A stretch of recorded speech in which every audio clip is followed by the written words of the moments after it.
I never thought it would unravel like that, not with a whisper, not with a bang, but with a red scarf on the bathroom floor. It was a Sunday morning. The kind where the house smelled like maple syrup and soft jazz hummed from the Bluetooth speaker we kept forgetting to charge. My wife, Claire, was flipping pancakes in the kitchen while our son, Mason, built some kind of Lego spaceship fortress on the living room carpet.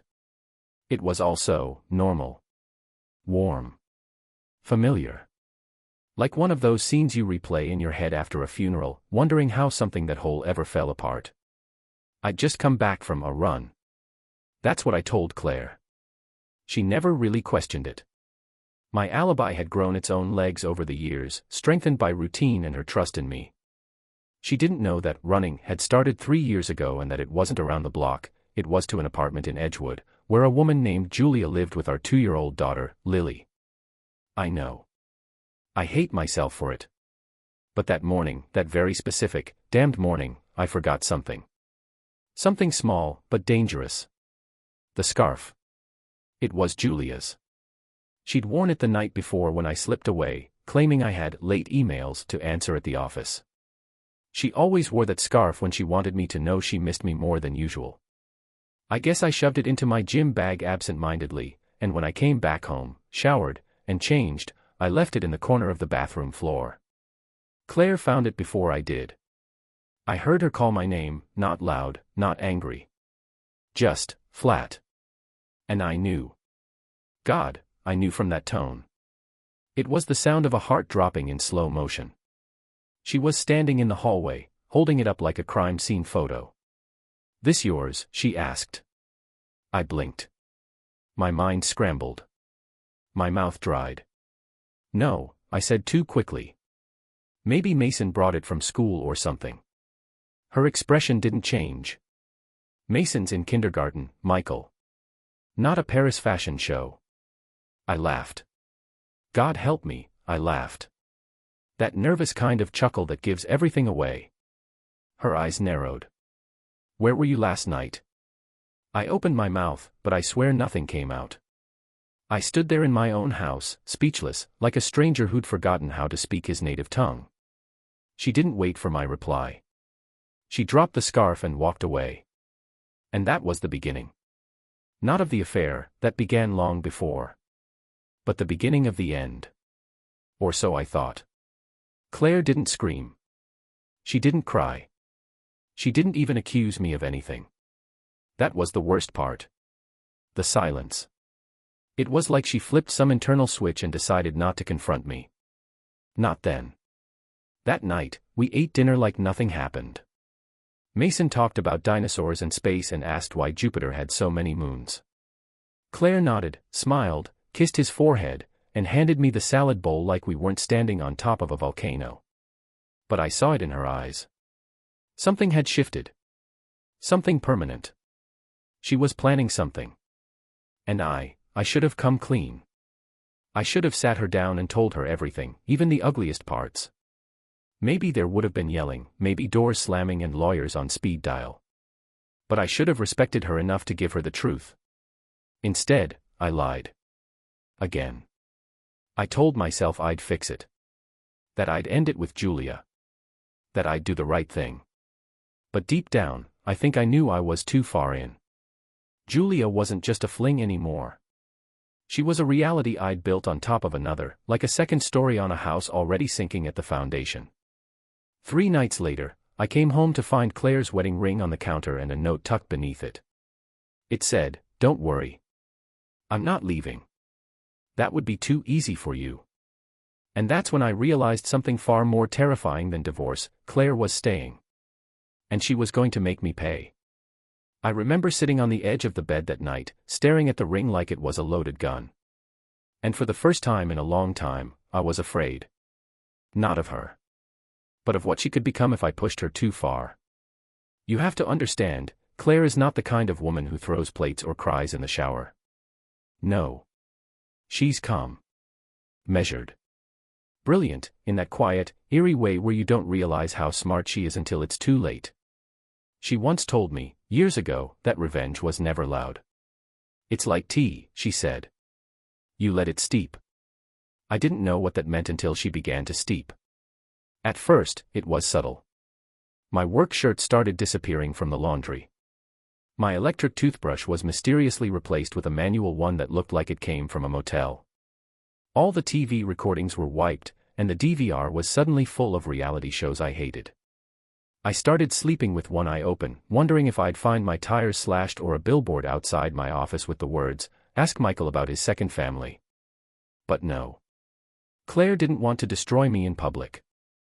She wanted to dismantle me in private, piece by piece. One morning, I walked into the kitchen to find her helping Mason with a school project. A family tree. He had cut out photos and names scribbled in bright crayon. Mom. Dad. Grandma. Grandpa. There was no Lily. There was no Julia. But Claire looked up at me and said sweetly, "Maybe Daddy has other branches on his tree. Secret ones." My blood turned to ice. Mason looked up, confused. "Do I?" he asked. I couldn't answer. Claire just smiled and went back to gluing pictures. It was psychological warfare. And she was winning. Then came the therapy suggestion. "We should talk to someone," she said one evening while folding laundry. "Not to fix us. I think we're beyond that. But maybe to understand what you've become." I laughed again. Reflex. Like a coward. But we went.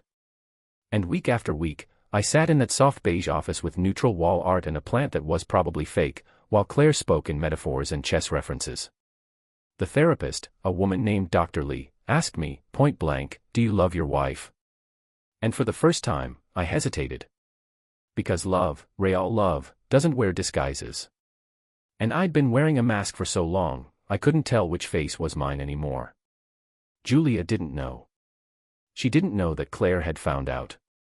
That our fragile little pocket of stolen time was about to implode. But she would. Soon. And that, I think, was the part that truly scared me, not the destruction, not the fallout. But the question that started it all. What kind of man builds a life on lies, and calls it love? I started sleeping on the edge of the bed. It wasn't something we agreed on. There was no argument, no, you stay on your side, kind of talk. It just happened. The invisible wall built itself between us, inch by inch, night by night, until I found myself clinging to the mattress like I was trying not to fall off the edge of the earth. Claire didn't seem to mind. She still kissed Mason goodnight. Still packed my lunch, even if it now always included foods I hated. Tuna with too much mayo. Granola bars with raisins. Apples instead of bananas. All things I'd complained about in the past, now suddenly my daily meal. Revenge through lunch. It would have been funny if it wasn't so chilling. Julia called one night. I was in the garage pretending to fix a shelf that didn't need fixing. The phone vibrated in my pocket, and I felt my heart spike. She always texted first. But this time she called. "Hey," I answered quickly, keeping my voice low. There was a pause, and then she said it. She said she was your cousin. I froze. What? This woman. She came to my building. She knocked on my door and said she was your cousin, Claire. She asked about Lily. My mouth went dry. I could feel the blood drain from my face. She saw her, Julia whispered. She saw her, Michael. My ears started ringing. I walked further into the garage and closed the door. What did you say to her? What do you think? I didn't let her in. But Lily was in the hallway for a second, and she looked at her like she knew. My chest tightened. My worst nightmare had a face now, Claire's. She knows, I said, more to myself than her. She's been watching us, Julia replied, her voice shaking. How long, Michael? How long has she known? I didn't have an answer. When I came back inside, Claire was folding Mason's pajamas at the dining room table, humming something soft under her breath. Like she'd just come back from yoga or brunch with friends, not from the apartment of the woman I betrayed her with. I stood there for a few seconds, watching her like I didn't know her anymore.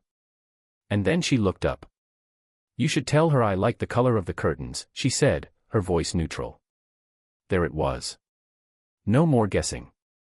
No more wondering. She has a right to know, Claire added. I mean, if you're going to drag an entire child into your fantasy life, the least you could do is keep her safe from your mess. She is safe, I said, too quickly. Don't talk about her like she's a child, Michael. A child born into lies. That's not her fault. That's yours. Her words hit like darts, not loud, not even angry, but precise, each one landing where it hurt most. Then she smiled. But I'm not here to protect Julia. I swallowed hard.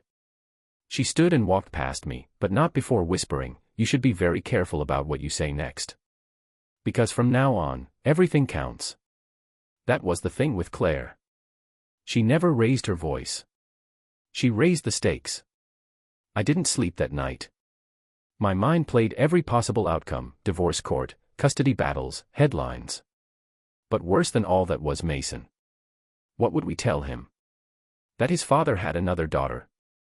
That his mother had quietly declared war in the background of his childhood. Julia begged me to leave Claire. We could be a family, she said. It doesn't have to be like this. And for a moment, I wanted to believe her. That I could just cut clean, start fresh, move in with her and Lily and pretend I hadn't shattered everything behind me. But deep down I knew, this wasn't a love story.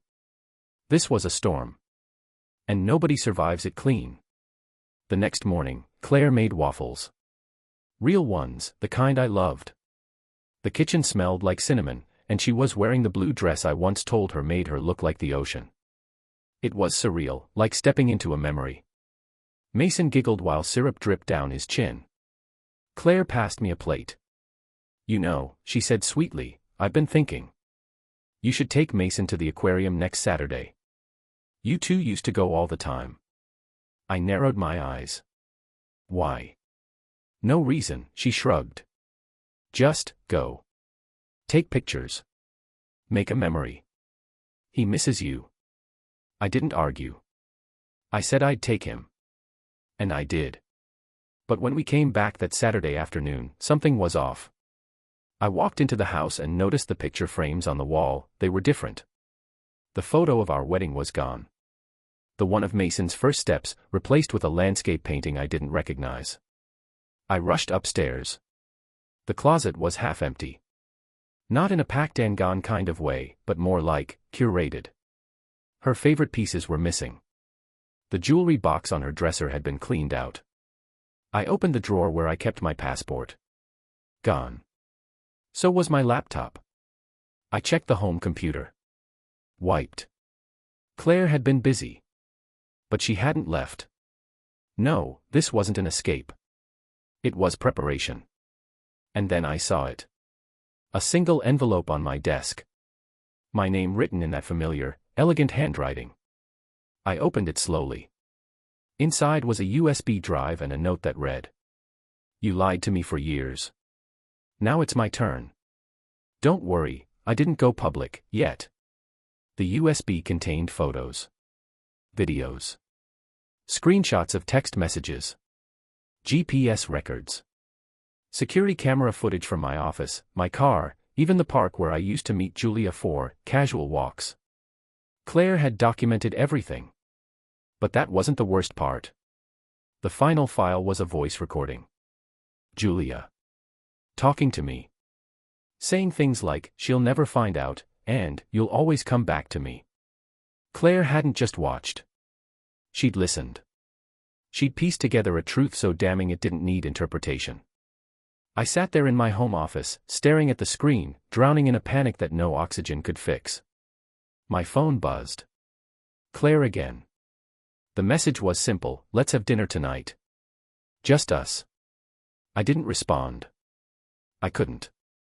My hands were trembling. When she came home an hour later, she was calm. She set the table like it was our anniversary. Lit candles. Played soft music.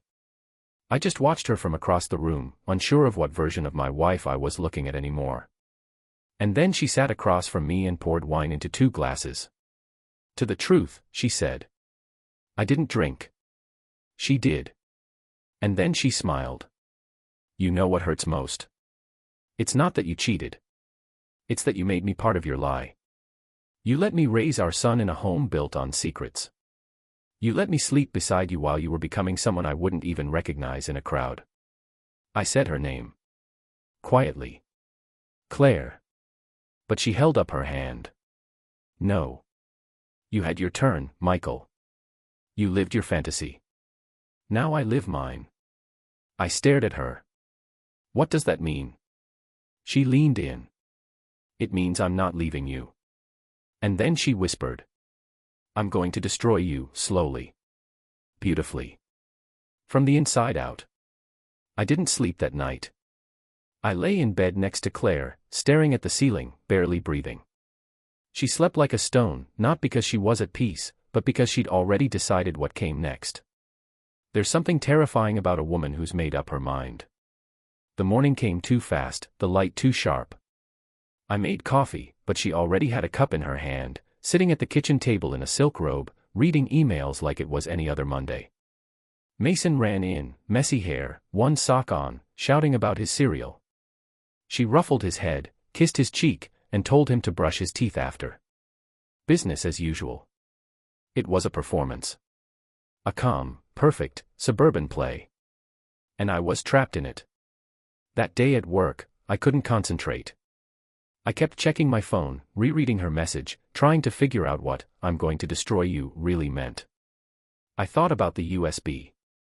About the photos. The recording. Claire had ammunition, and I didn't even know how many bullets were in the chamber. By lunchtime, I got an email from our accountant. Personal finances. Password-protected files. The subject line said only one word, per Claire. When I opened them, I almost choked. She had moved half of our savings, the emergency fund, Mason's college account, even some of my separate investments, into a trust. In her name. Set up months ago. With terms. I called the accountant in a panic, but he sounded calm. Too calm. She instructed everything legally, Michael. You signed off on most of it last quarter. What? I didn't. You did. She had you initial the documents when you were signing the refinancing papers. It was embedded in the packet. I remembered that day. I was distracted. Mason had the flu. Claire had ordered Thai food and handed me a pen, saying, "It's just the boring stuff." She'd played the long game. And I walked right into it. When I got home that night, the lights were dim. Claire was on the couch, laptop open, a glass of red wine in hand. "Hey," I said, like a stranger entering his own house. She glanced up. "Everything okay at work?" I wanted to ask why she did it, why the money, the trust, the games. But I knew the answer. She was building walls around herself and Mason, and leaving me on the outside to rot. I sat down across from her. "I want to talk." She closed the laptop gently. "About?" "You said you wouldn't leave me." "I won't." "Then what are you doing?" Her smile was cold. "Rearranging things." "Claire, you're punishing me." "I'm protecting my son," she said, voice sharp now. "You think this is punishment? You haven't even seen what that looks like." My voice cracked. "You're hurting him too." She set her wine down. "No. You did that. You broke this house long before I started moving furniture." I felt something tighten in my chest, shame, guilt, fear, all pressing at once. "I want to fix this," I said. "Somehow." She tilted her head. "Fix what? The affair? The daughter you hid? Or the part where I became the fool in my own marriage? I was wrong. I know that. You don't know half of what you've done, Michael." And then she stood and walked upstairs. I sat alone, hearing her footsteps fade, wondering what else she knew, or was pretending not to. Later that week, the real fallout began. First came the email from Julia. She was panicking. Her job at the design firm had let her go. Someone had sent them a folder, photos of us, timelines, screenshots. All anonymous. But she knew where it came from. "She's coming after me now," Julia cried. "I have a daughter, Michael. I can't afford to lose everything." I had no words. Claire wasn't burning bridges, she was watching them collapse with a glass of wine in hand. Next came the school call. Mason's teacher. Apparently, he'd been withdrawn. Not talking much. Coloring dark pictures. Saying things like, "Dad has another family." The shame was bone deep. Claire showed up to the school in pearls and lipstick, smiled politely, and assured everyone that things were being managed. I wasn't invited to that meeting. She controlled the narrative now. I was just the villain in the footnotes. A week later, I came home early. Claire was in the backyard, talking to someone. A man. I recognized him, her old college friend, Theo. We'd seen him once at a reunion. Harmless, I thought. A little too charming, maybe, but forgettable. Not anymore. They were laughing. Claire had that spark in her eye, the one she used to get when we first dated. The one I hadn't seen in years. I froze at the window, heart pounding. Was this part of the revenge? Or something more? She came in minutes later, casual. "Guess who's consulting for my firm now?" she said. "Theo. He's brilliant." I nodded slowly. "Nice of you to catch up," she added, walking past me. "You never did care about my work before." And then it hit me, she wasn't just tearing me down. She was rebuilding herself, newer, stronger, and without me. That night, I sat in my car and called Julia. "I think she's moving on," I said. "With someone else." Julia was silent. And then she whispered, "Maybe she should." That stung. "What about us?" I asked. She sighed. "There's no us, Michael. There never really was. I was a secret. A shadow. You used me as an escape. I loved you." "No," she said softly, "you needed me. That's not the same." She hung up. And I sat in the driveway for an hour, staring at the empty street, feeling more alone than I ever had in my life. Inside, Mason was asleep. Claire was reading. I walked into our bedroom, sat at the edge of the bed, and said, "I'll move out." She didn't look up. "I think it's better," I added. "For Mason. For you." Finally, she met my eyes. "You're not leaving," she said. I blinked. "I'm not." "No," she repeated. "Not yet." "Why?" "Because you don't get to walk away easy. You don't get to just leave. I want you here. I want you to feel every awkward silence, every cold shoulder, every fake smile at school drop-offs. I want you to watch this house become something you're no longer part of." She stood and walked to the door. "You'll leave when I say you can." And then she paused. "But know this, Michael, I'm not trying to hurt you anymore." That made me frown. "You're not." She turned back, eyes calm, almost sad. "I'm trying to show you who you really are." And she walked out. I should have known something was coming. Claire wasn't just angry, she was strategic. And that, more than anything, terrified me. The way she moved through the house with quiet purpose, how she stopped making eye contact but never missed a single detail. It felt like being watched through glass, exposed but not acknowledged. The silence between us wasn't absence. It was pressure. I tried to be around more.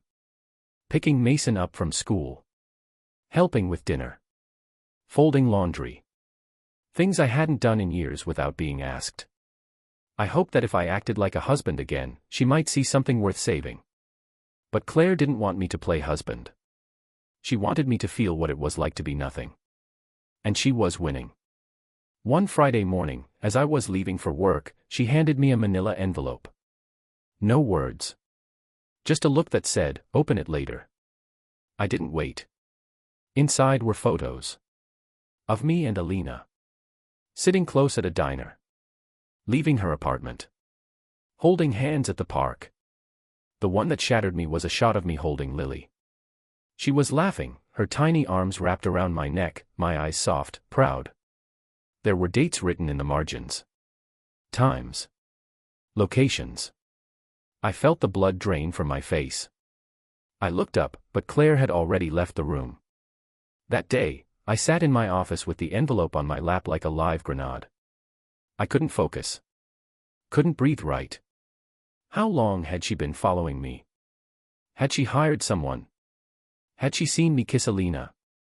Had she watched me hug Lily? Or worse, had Mason seen? The shame was no longer abstract. It had a face. It had evidence. It had intent. When I got home that night, Claire was in the kitchen chopping carrots like she was scoring bone. I opened my mouth to speak, but she didn't let me. "You love her?" she asked, eyes still on the knife. I didn't mean for it to happen. That's not what I asked. I hesitated. I don't know. It was never about love. She nodded once, sharply, like she'd just received confirmation of something she'd always known. Then she set the knife down and looked at me for the first time in days. "She's not the first, is she?" I felt my knees weaken. "No," I admitted. Quiet. Ashamed. Claire didn't flinch. There was no yelling. No throwing things. Just that unbearable calm. And a moment later, she walked past me, up the stairs, and locked the bedroom door. I slept on the couch. And that became the new routine. I moved through my own home like a tenant, watching the woman I'd vowed to protect carry her grief with brutal grace. She was kind to Mason, more present than ever, but I saw the way her hands trembled when she thought no one was looking.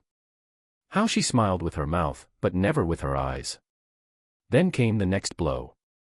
I got home from work one afternoon, and Mason wasn't there. "Where is he?" I asked, panicked. Claire didn't even turn from the sink. "With my sister.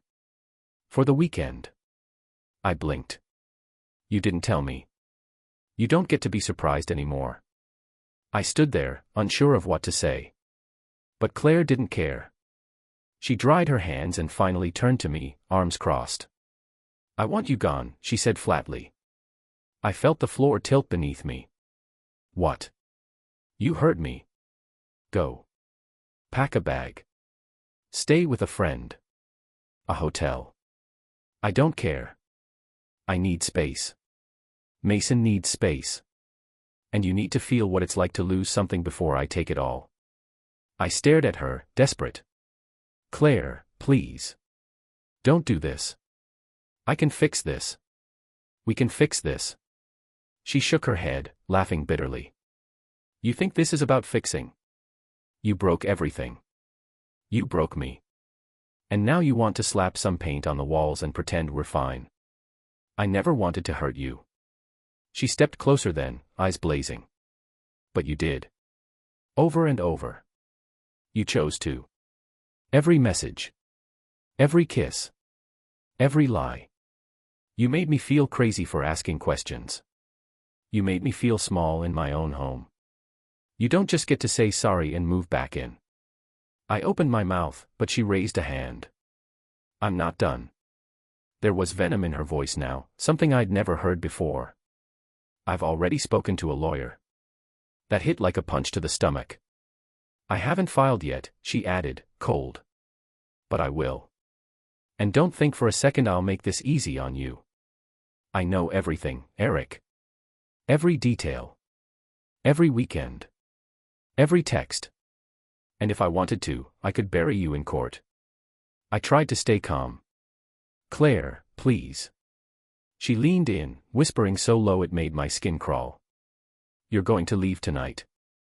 You're going to think about what you've done. And then, maybe, I'll let you stay involved in Mason's life. Because the only reason you're not out of this house in handcuffs is because he still needs a father. Even if you're barely one." Then she stepped back, took a deep breath, and turned away. I stood there for a long time. Still. Hollow. Eventually, I packed a bag. Just one. I didn't argue. Didn't plead. I knew better now. That night, I slept in a hotel. Alone. The silence felt heavier than any shouting ever could. I stared at the ceiling for hours, trying to remember when things had turned. Not just the affair, not just Alina. But when I'd stopped seeing Claire as a person with limits. With breaking points. I'd taken her for granted for so long that I'd started believing she'd always forgive me. Always stay. But Claire had woken up. And she knew exactly where to cut. The next morning, I called her. No answer. I texted. Nothing. It wasn't until 2 days later that she replied. Just 3 words. You can visit. I drove to her sister's house in silence, heart pounding. When Mason opened the door and hugged me like nothing had changed, I almost broke down right there on the porch. He didn't know. He had no idea his father had destroyed their family from the inside out. And I wasn't sure I'd be able to keep the mask on much longer. As we played in the backyard, I caught Claire watching from the window. Her expression unreadable. I didn't wave. She didn't nod. But I knew. This wasn't over. She was only getting started. I was unraveling. It started slowly, missed deadlines, skipped meetings. At work, people noticed. My assistant, Chelsea, stopped asking if I was okay. She just left files on my desk and walked away. My boss called me in twice, offering a friendly warning. I told him I was going through something personal. He nodded like he understood, but I could see it in his eyes. One more misstep, and I was out. I thought about Alina every night. But she'd cut off all contact.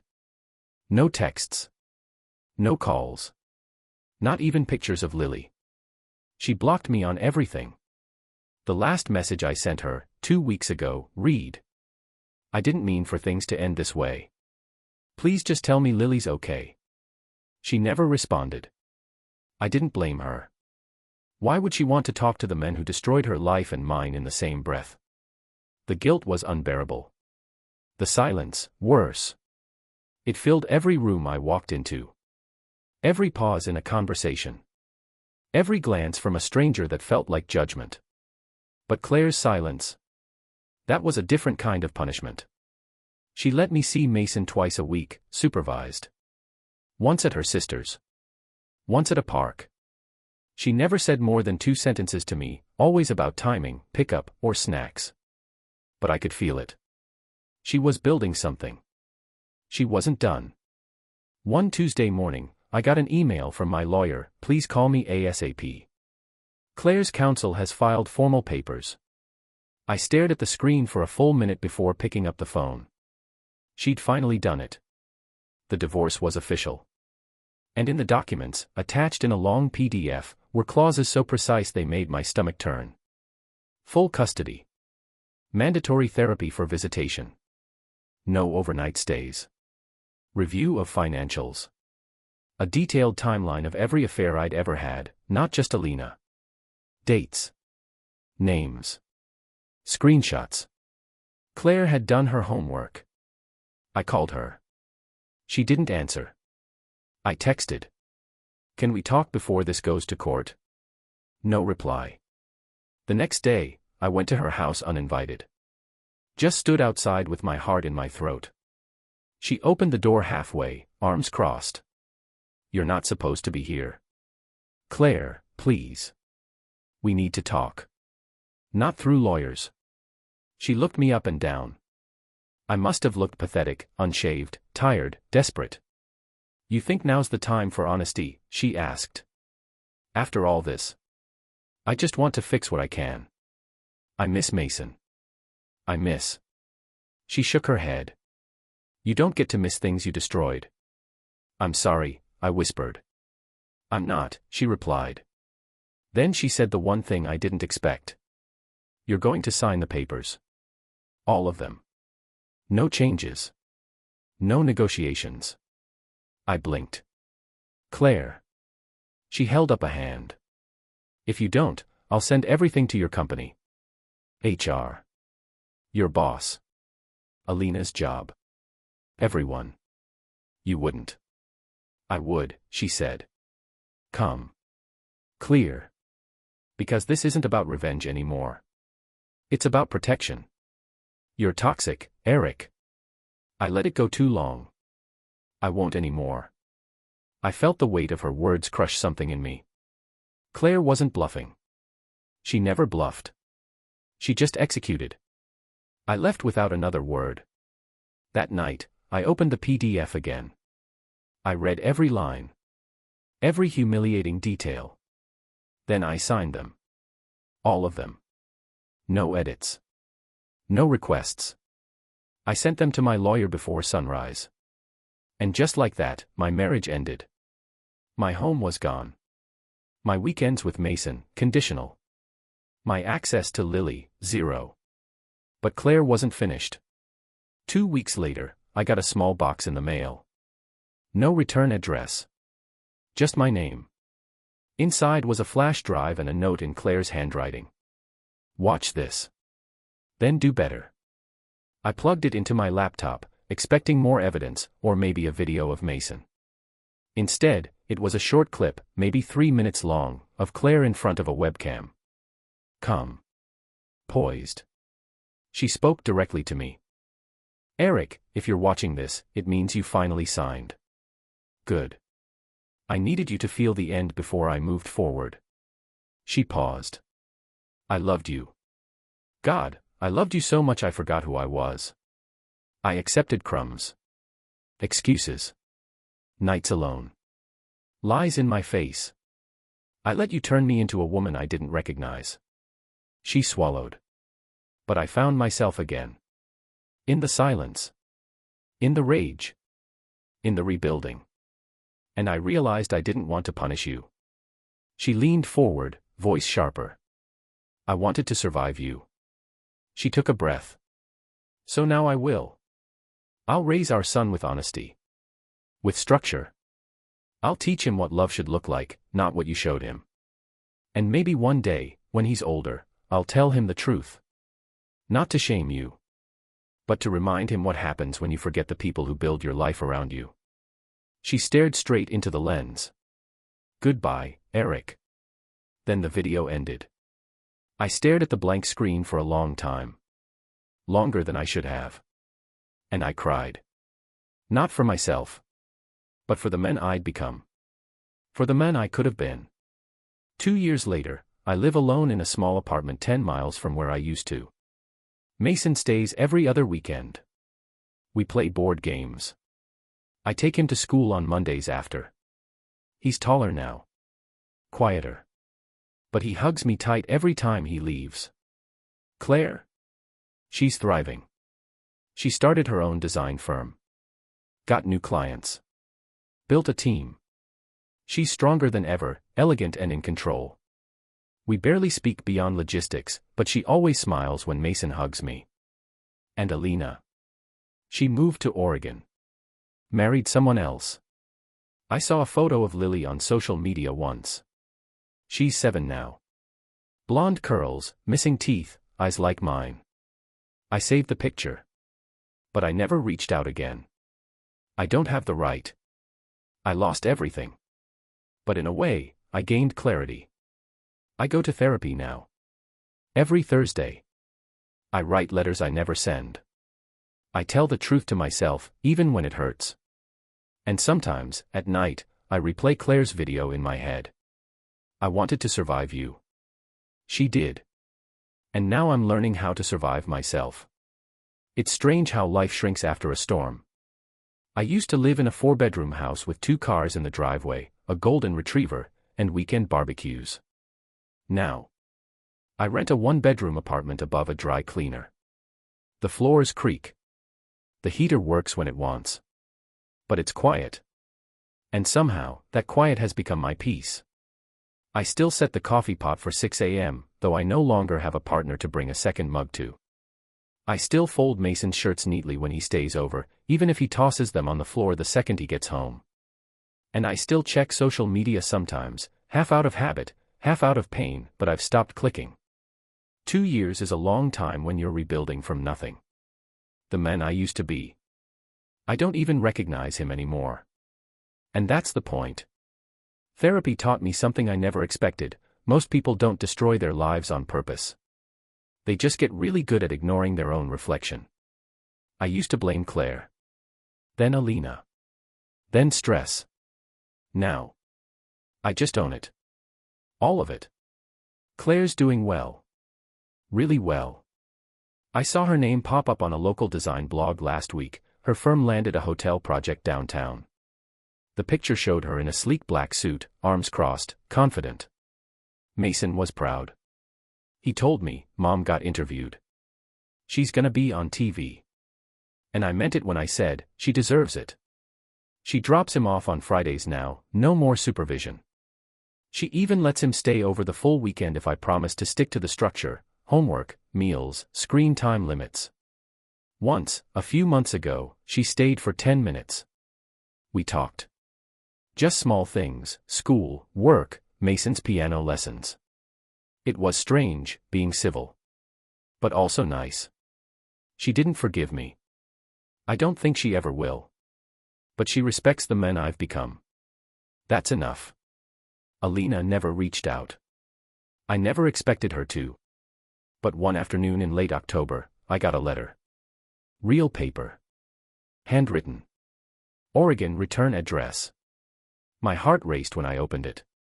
I hadn't seen her handwriting in 2 years. The letter was short. Eric. I debated writing this 100 times.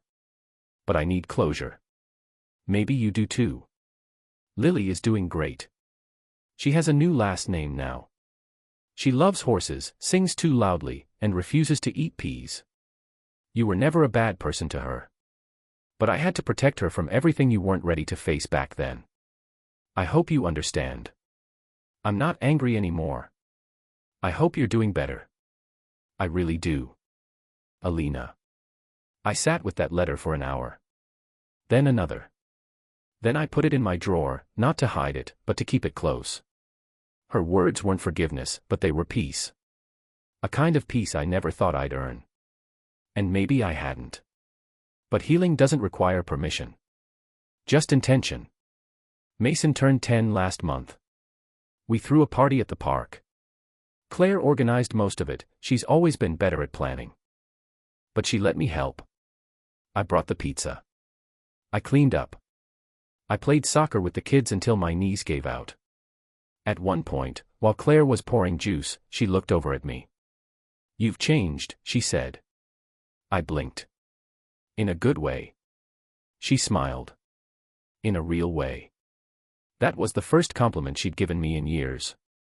That night, after Mason fell asleep in his bunk bed at my place, I sat at the kitchen table and thought about what she said. I have changed. But it wasn't magic. It was months of hard truths. Late nights alone. Books, therapy, facing my shame. Owning my cruelty. Not just to Claire and Alina, but to myself. For letting it get that far. For thinking I didn't need to grow.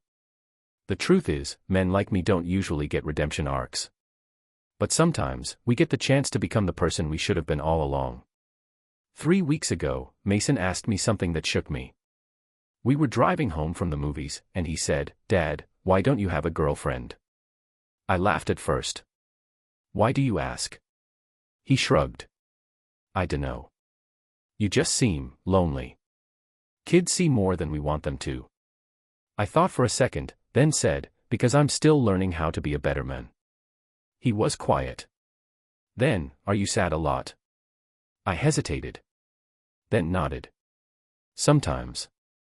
But not like before. He looked out the window. I like who you are now. That sentence, so simple, so honest, felt like a warm blanket over years of frost. I pulled over and hugged him right there in the car. No one had said that to me in a long time. Not even me. I'm still single. Not because I'm afraid to love again, but because I finally respect it too much to do it wrong. I won't enter another woman's life until I can look her in the eyes and promise she'll never be collateral damage. Until I know, without doubt, that I'm showing up whole, not broken and hiding it behind a smile. Until love feels like commitment, not distraction. Claire taught me that. Alina reminded me. And Mason. Mason holds me to it every time he says, see you next weekend, Dad.